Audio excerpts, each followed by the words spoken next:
Elle se lève le matin, elle se met en route avec son véhicule comme d'hab. Entre-temps, elle n'a pas le permis de conduire. Elle n'a pas le permis de conduire. Elle ne s'arrête pas là. Elle a le téléphone au volant. Elle conduit en faisant sa vidéo. Imaginez tout ce qui peut se passer dans ce laps de temps-là. Imaginez tout ce qui peut se passer dans ce laps de temps.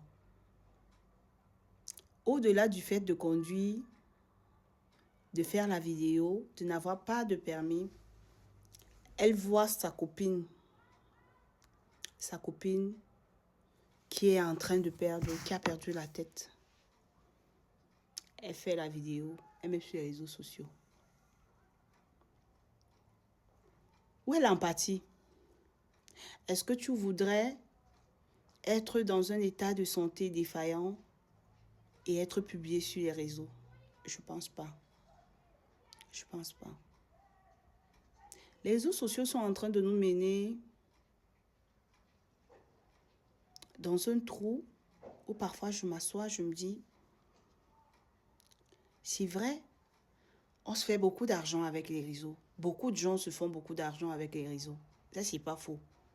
Chacun a envie de se faire de l'argent. Personne ne veut être pauvre. Mais le prix à payer la plupart du temps, cette fausse vie-là, paraître. Parce qu'il y a beaucoup de gens sur les réseaux qui ne veulent que paraître.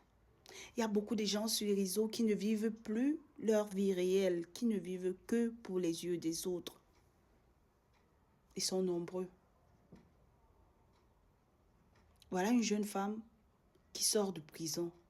Elle va retourner en prison. Pourquoi? Parce qu'elle a fait une vidéo au mauvais endroit.